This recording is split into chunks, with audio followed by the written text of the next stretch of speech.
Hello, അപ്പോൾ എല്ലാവർക്കും welcome to meet the right guidance. അപ്പോൾ ഹൈക്കോർട്ട് അസിസ്റ്റൻറ്റിൻ്റെ നോട്ടിഫിക്കേഷൻ വരാൻ വേണ്ടി പോവാണ്. അപ്പോൾ ആ ഒരു പോസ്റ്റിലുള്ള ശമ്പളം, അതിൻ്റെ പ്രൊമോഷൻ സാധ്യതകൾ, ഇങ്ങനെയുള്ള കാര്യങ്ങളാണ് നമ്മൾ ഇന്ന് വീഡിയോയിലൂടെ ഡിസ്കസ് ചെയ്യുന്നത്. അപ്പോൾ നമുക്ക് വീഡിയോയിലേക്ക് കിടക്കാം. അപ്പോൾ ഈ ഒരു എക്സാം കണ്ടക്ട് ചെയ്യുന്നത് ഹൈക്കോർട്ടാണ്. നമ്മളുടെ കേരള ഹൈക്കോർട്ടാണ് കേരളത്തിലെ ഹൈക്കോർട്ട് അസിസ്റ്റൻറ്റ് പോസ്റ്റിലേക്കുള്ള എക്സാംസ് കണ്ടക്ട് ചെയ്യുന്നത്. ഓക്കെ, മാത്രമല്ല ഈ പോസ്റ്റിൻ്റെ നെയിം എന്ന് പറയുന്നത് അസിസ്റ്റൻ്റ് ആണ്. കേരള ഹൈക്കോർട്ട് അസിസ്റ്റൻ്റ് ആണ് പോസ്റ്റിൻ്റെ നെയിം എന്ന് പറയുന്നത്. ഇതിൻ്റെ പേ സ്കെയിൽ വരുന്നത് 39,300 രൂപ മുതൽ 83,000 രൂപ വരെയാണ്. 39,300 രൂപ മുതൽ 83,000 രൂപ വരെയാണ് ഈ ഹൈക്കോർട്ട് അസിസ്റ്റൻറ്റിൻ്റെ പേ സ്കെയിൽ എന്ന് പറയുന്നത്. ഇത് കൂടാതെ house rent allowances, dearness allowances, അതുപോലെ മെഡിക്കൽ അലവൻസ്, ട്രാവലിംഗ് അലവൻസ്, അതുപോലെ തന്നെ അതർ അലവൻസ് ഒക്കെ എക്സ്ട്രാ നിങ്ങൾക്ക് വരും. ഈ ഒരു പേ സ്കെയിൽ കൂടാതെ വിവിധ തരത്തിലുള്ള അലവൻസുകളും ഈ ഒരു സാലറി പാക്കേജിൽ നിങ്ങൾക്ക് വരുന്നുണ്ട്. ഓക്കെ, അപ്പം 39,300 മുതൽ 83,000 രൂപ വരെയാണ് ഇതിൻ്റെ പേ സ്കെയിൽ എന്ന് പറയുന്നത്. കൂടാതെ മറ്റ് അലവൻസുകളും നിങ്ങൾക്ക് ലഭിക്കുന്നതാണ്. ഇനി ഇതിൻ്റെ പ്രൊമോഷൻ ഹൈറാർക്കി, ഇതിൻ്റെ പ്രൊമോഷൻ സാധ്യതകൾ നോക്കിക്കഴിഞ്ഞു കഴിഞ്ഞാൽ പ്രൊബേഷൻ പീരീഡ് ഉണ്ടായിരിക്കും. നമ്മൾ അസിസ്റ്റൻ്റ് ആയിട്ട് നമുക്ക് ജോയിൻ ചെയ്യുമ്പോൾ തന്നെ 2 വർഷം ഒരു പ്രൊബേഷൻ പീരീഡ് നമുക്ക് ഉണ്ടായിരിക്കും. അതിനുശേഷം നമ്മൾ ഈ ഒരു 2 വർഷം കംപ്ലീറ്റ് ചെയ്ത് കഴിയുമ്പോഴായിരിക്കും നമുക്ക് ബാക്കിയുള്ള ആനുകൂല്യങ്ങളും അതുപോലെയുള്ള അലവൻസുകളും നമുക്ക് കിട്ടുക. അസിസ്റ്റൻ്റ് ആയിട്ട് കയറുമ്പോൾ തന്നെ ഒരു 2 വർഷത്തെ ഒരു പ്രൊബേഷണറി പീരീഡ് നമുക്ക് ഉണ്ടായിരിക്കും. ഇനി നമ്മൾ ആദ്യമായിട്ട് കയറുമ്പോൾ ഫസ്റ്റ് തന്നെ നമ്മൾ പ്രൊബേഷൻ പീരീഡ് ആണെങ്കിൽ നമ്മൾ അസിസ്റ്റൻ്റ് ലെവലിലേക്കാണ് നമ്മൾ കയറുന്നത്. അസിസ്റ്റൻ്റ് ലെവലിലേക്കാണ് നമ്മൾ ആദ്യമായിട്ട് കയറാൻ പോകുന്നത്. അതിനുശേഷം വരുന്ന ആദ്യത്തെ പ്രൊമോഷൻ സ്റ്റെപ്പ് എന്ന് പറയുന്നത് സീനിയർ അസിസ്റ്റൻ്റ് പോസ്റ്റിലേക്കായിരിക്കും. ഈ അസിസ്റ്റൻ്റ് ആയതിനു ശേഷം നമ്മളുടെ പ്രൊമോഷൻ, ആദ്യമായിട്ട് വരുന്ന പ്രൊമോഷൻ എന്ന് പറയുന്നത് സീനിയർ അസിസ്റ്റൻ്റ് അഥവാ അസിസ്റ്റൻ്റ് സെക്ഷൻ ഓഫീസർ തസ്തികയിലേക്കായിരിക്കും നമ്മൾക്ക് പ്രൊമോഷൻ ആദ്യമായിട്ട് കിട്ടുന്നത്. അപ്പോൾ ഇതിൻ്റെ കൂടെ തന്നെ നമ്മളുടെ ബേസിക് പേയും കൂടും. അതുപോലെ നമ്മളുടെ റെസ്പോൺസിബിലിറ്റീസും, നമ്മൾ ആദ്യം നിന്ന അസിസ്റ്റൻ്റ് പോസ്റ്റിനേക്കാൾ കൂടുതൽ റെസ്പോൺസിബിലിറ്റീസും അതുപോലെയുള്ള ബേസിക് പേയും നമുക്ക് കൂടും ഈ ഒരു പോസ്റ്റിലേക്ക് വരുമ്പോൾ, സീനിയർ അസിസ്റ്റൻ്റ് അഥവാ അസിസ്റ്റൻ്റ് സെക്ഷൻ ഓഫീസർ. ഇതിന് ശേഷം വരുന്ന അടുത്ത സ്റ്റെപ്പിലെ പ്രൊമോഷൻ എന്ന് പറയുന്നത് സെക്ഷൻ ഓഫീസറോ കോർട്ട് ഓഫീസറോ ആയിരിക്കും. സെക്ഷൻ ഓഫീസർ അഥവാ കോർട്ട് ഓഫീസർ പോസ്റ്റിലേക്കായിരിക്കും അടുത്ത ഒരു നമ്മുടെ പ്രൊമോഷൻ വരുന്നത്.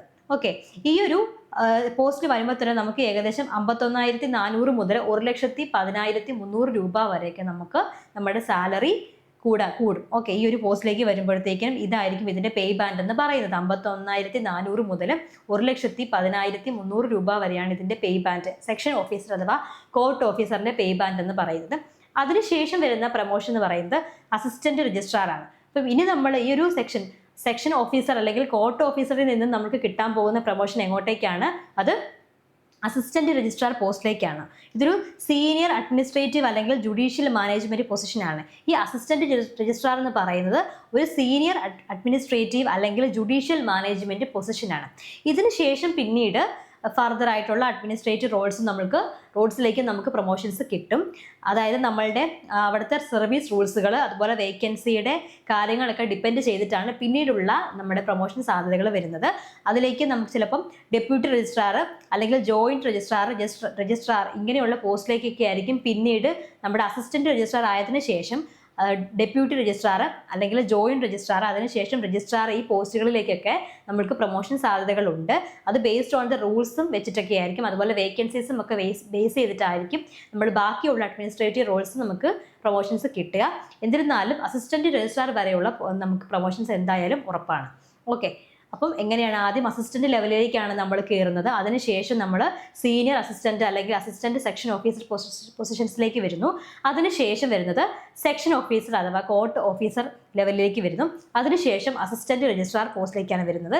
അതിനുശേഷം ഫർദർ ആയിട്ടുള്ള ഡെപ്യൂട്ടി രജിസ്ട്രാർ, അത് കഴിഞ്ഞിട്ട് ജോയിൻറ്റ് രജിസ്ട്രാർ, അത് കഴിഞ്ഞിട്ട് രജിസ്ട്രാർ പോസ്റ്റിലേക്കും നമ്മൾക്ക് പ്രൊമോഷൻ സാധ്യതകൾ ഉണ്ട്.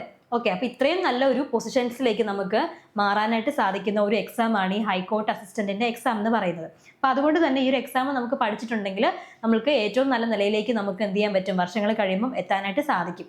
ഓക്കെ, അപ്പോൾ അതിന് വേണ്ടിയിട്ട് നമ്മൾ കൃത്യമായിട്ട് ഒരു സ്ട്രാറ്റജി ഫോളോ ചെയ്ത് പഠിച്ചാൽ എല്ലാവർക്കും എന്തായാലും നല്ലൊരു പൊസിഷനിലേക്ക് എത്താൻ വേണ്ടി പറ്റും. അപ്പോൾ ഈ ഒരു ഹൈക്കോർട്ട് അസിസ്റ്റന്റിന്റെ എക്സാം എന്ന് പറയുമ്പോൾ ഒബ്ജക്റ്റീവ് ടൈപ്പ് എക്സാമും ഉണ്ട്, ഡിസ്ക്രിപ്റ്റീവ് ടൈപ്പ് എക്സാമും ഉണ്ട്, അതിനുശേഷം ഒരു ഇൻ്റർവ്യൂ ഉണ്ട്. അപ്പോൾ ഇതെല്ലാം നല്ല രീതിയിൽ നമ്മൾ പ്ലാൻ ചെയ്ത് പഠിച്ചെങ്കിൽ മാത്രമേ നമുക്ക് ഈ ഒരു അച്ചീവ്മെൻറ്റ് എത്താൻ വേണ്ടി പറ്റുള്ളൂ. അപ്പോൾ അതിന് വേണ്ടിയിട്ട് നമ്മൾ ഒരു ബാച്ച് സ്റ്റാർട്ട് ചെയ്തിട്ടുണ്ട്. ഹൈക്കോർട്ട് അസിസ്റ്റൻറ്റിന് വേണ്ടിയിട്ട് ഒരു ബാച്ച് നമ്മൾ സ്റ്റാർട്ട് ചെയ്തിട്ടുണ്ട്. ഈ ഒരു ബാച്ചിലേക്ക് ലൈവായിട്ടും അതുപോലെ ലൈവ് ക്ലാസ് അറ്റൻഡ് ചെയ്യാത്ത ആളുകൾക്ക് റെക്കോർഡഡ് ക്ലാസ്സുകൾ നമ്മൾ പ്രൊവൈഡ് ചെയ്യുന്നുണ്ട്. അതുകൂടാതെ മെൻറ്റർഷിപ്പ് ഉണ്ട്. 24/7 സമയം നിങ്ങൾക്ക് ഏത് ടൈമിലും നിങ്ങൾക്ക് ഇതിനെ സംബന്ധിച്ച് ഡൗട്ടുകൾ ക്ലിയർ ചെയ്യാൻ വേണ്ടിയിട്ടുള്ള മെൻറ്റർഷിപ്പ് ഉണ്ട്. അതുപോലെ തന്നെ നിങ്ങൾക്ക് ഈ ക്ലാസ്സുകളുടെ എല്ലാം പ്രിൻറ്റബിൾ ആയിട്ടുള്ള PDF നോട്ട്സ് നമ്മൾ പ്രൊവൈഡ് ചെയ്യുന്നുണ്ട്. കൂടാതെ ടെസ്റ്റ് സീരീസുകൾ, അത് ഡെയിലി ടെസ്റ്റ് സീരീസ് ഉണ്ട്, അതുപോലെ തന്നെ വീക്ക്ലി ടെസ്റ്റ് സീരീസ് ഉണ്ട്, അതുപോലെ തന്നെ മന്ത്ലി ടെസ്റ്റ് സീരീസുകൾ നമ്മൾ പ്രൊവൈഡ് ചെയ്യുന്നുണ്ട്. അതുപോലെ തന്നെ റിവിഷൻ സീരീസുകൾ നമ്മൾ പ്രൊവൈഡ് ചെയ്യുന്നുണ്ട്. അപ്പം ഇങ്ങനെയുള്ള എന്തെങ്കിലും കാര്യത്തിനെ പറ്റി ഡൗട്ടുകളോ കാര്യങ്ങളോ ഉണ്ടെങ്കിൽ ഈ താഴെ കാണുന്ന ഈ ഒരു നമ്പറിലേക്ക് 7907365854 എന്ന് പറയുന്ന നമ്പറിലേക്ക് നിങ്ങൾക്ക് വിളിക്കാവുന്നതാണ്. അല്ലെങ്കിൽ നിങ്ങൾക്ക് ഈ ഒരു QR കോഡ് സ്കാൻ ചെയ്തിട്ട് നിങ്ങൾക്ക് ഈ ഒരു ആപ്പിൽ നിങ്ങൾക്ക് ജോയിൻ ചെയ്യാവുന്നതാണ് കേട്ടോ. അപ്പോൾ നിങ്ങൾക്ക് എന്തെങ്കിലും ഡൗട്ടുകളോ കാര്യങ്ങളോ ഉണ്ടെങ്കിലും നിങ്ങൾക്ക് ഒരു നമ്പറിൽ വിളിച്ച് നിങ്ങൾക്ക് ആവശ്യപ്പെടാവുന്നതാണ്. കേട്ടല്ലോ? അപ്പോൾ എല്ലാവരും നന്നായിട്ട് പഠിക്കുക. ഓക്കെ, എന്തെങ്കിലും ഡൗട്ടുകളോ കാര്യങ്ങളോ ഉണ്ടെങ്കിൽ കമൻറ്റ് സെക്ഷനിൽ പറഞ്ഞാൽ മതി കേട്ടോ. അപ്പോൾ എല്ലാവർക്കും താങ്ക് യു.